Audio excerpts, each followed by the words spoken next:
आज हम अपनी ऑनलाइन कक्षा में शास्त्री तृतीय वर्ष के अंतर्गत ध्रुव स्वामिनी नाटक का पाठ करेंगे।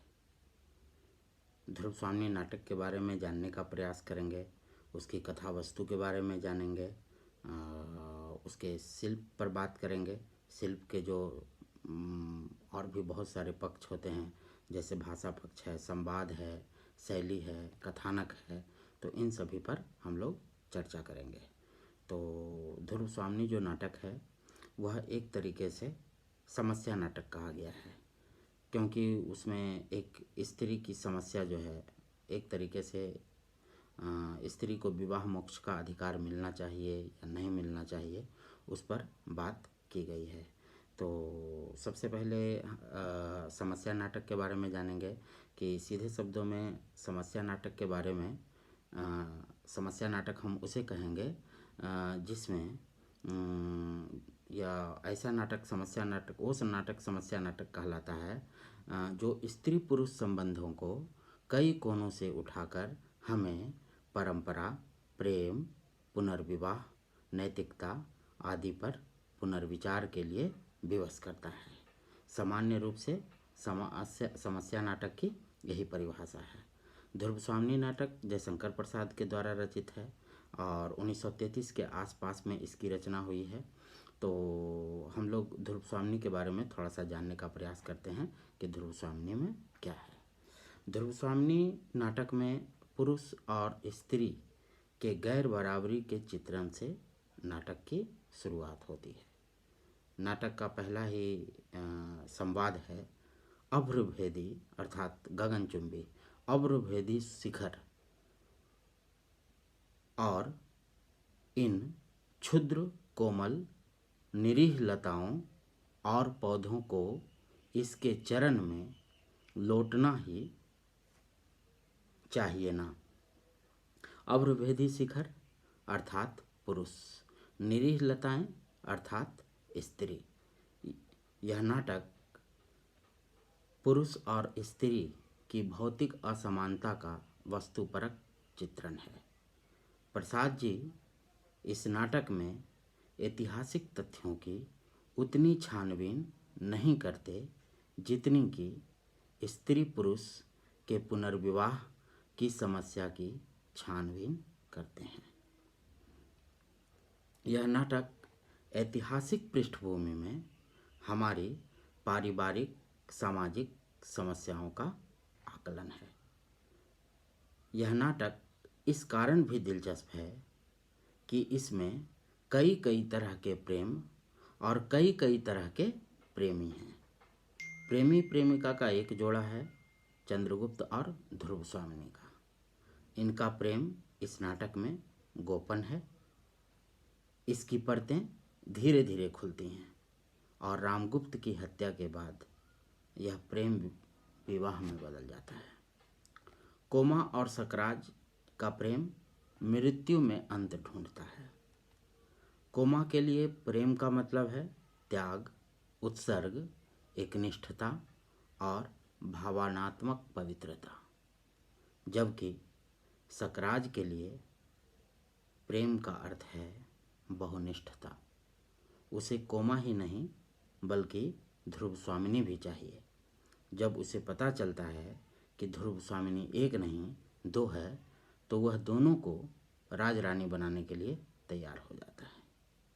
इस नाटक में एक तरह से जयशंकर प्रसाद यह दिखाना चाहते हैं कि यदि पुरुष क्लीब है, गौरव से वंचित है, तो पत्नी को विवाह मोक्ष का अधिकार मिलना चाहिए।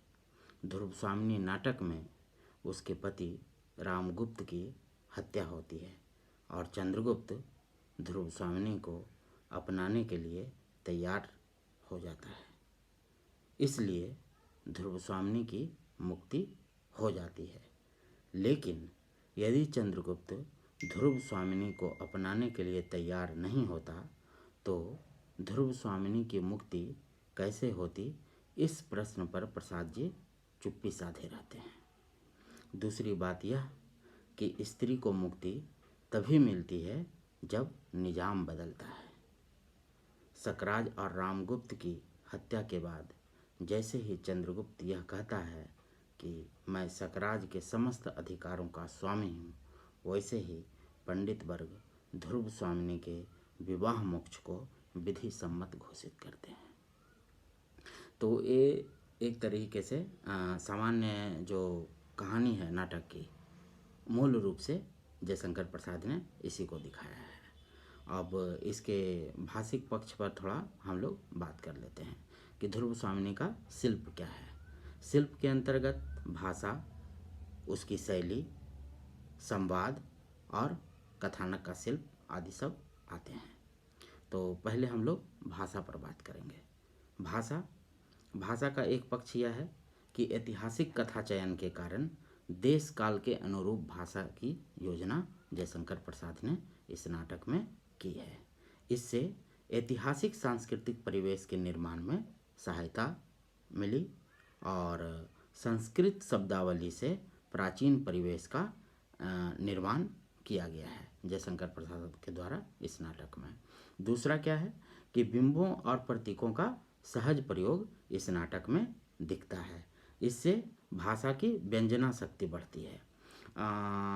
व्यंजना शक्ति शब्द शक्ति के अंतर्गत आता है और शब्द शक्ति जो है वो 3 तरह के होते हैं, अभिधा, लक्षणा और व्यंजना। अभिधा जो शब्द शक्ति है उसके बारे में यह कहा गया है कि शब्द को सुनकर या पढ़कर श्रोता उसका जो लोक प्रचलित अर्थ लेता है, उसे अभिधा कहा जाता है और इस शक्ति का जो बोध कराया जाता है वो अभिधेयार्थ के माध्यम से कराया जाता है।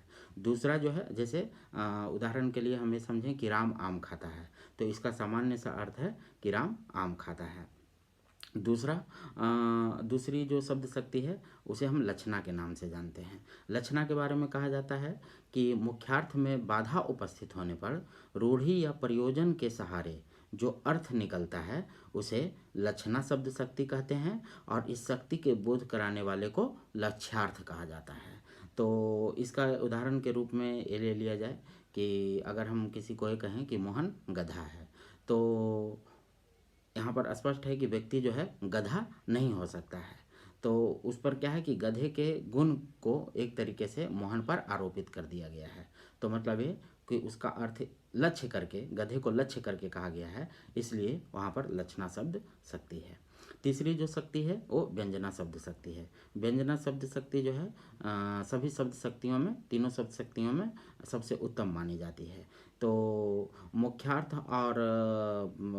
में बाधा उपस्थित होने पर, जहाँ पर लक्षणा और अभिधा इन दोनों के माध्यम से जहाँ पर कोई अर्थ नहीं निकलता है, वहाँ पर व्यंजना शक्ति मानी जाती है। जैसे अगर हम ये कहें कि मोहन का घर गंगा में है, तो स्पष्ट है कि किसी व्यक्ति का घर जो है गंगा में नहीं हो सकता है। इसका अर्थ ये है कि मोहन का जो घर है वो गंगा की तरह निर्मल है, पवित्र है। तो वहाँ पर जो है व्यंजना शब्द शक्ति के सहारे अर्थ निकलता है। तो मूल रूप से शब्द शक्तियाँ 3 हैं, अभिधा, लक्षणा और व्यंजना।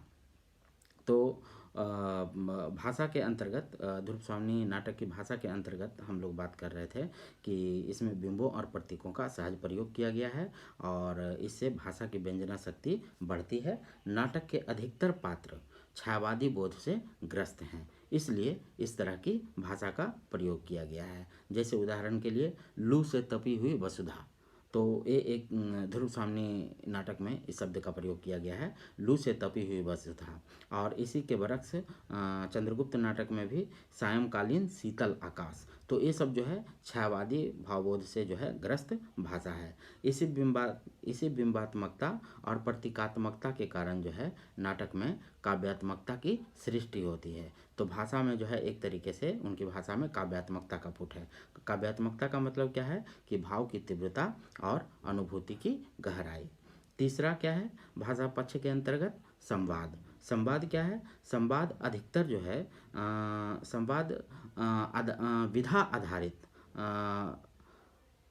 संवाद आधारित विधा होने के कारण इसमें मुहावरे का प्रयोग किया गया है। जैसे मुहावरे के रूप में इस्तेमाल किया गया है कि मेरे आंचल में तो छिपे नहीं, कहीं कहीं इसमें फिर बोलचाल का भी पुट है। फिर इसमें क्या है कि भाषा जो है वो भाव के अनुरूप है। जैसे भावना मेहता जो है प्रसाद के नाटक ध्रुव स्वामिनी में उनके जो पात्र है ध्रुव स्वामिनी में मिलता है। स्वार्थपरता जो है ध्रुव स्वामिनी नाटक का एक अलग पात्र है, शिखर स्वामी, उसमें पाया जाता है। और जहाँ पर हास्य क्रिएट होता है वो हिजड़े और बौने जो एक पात्र के रूप में मौजूद हैं, तो उनसे हास्य क्रिएट किया गया है।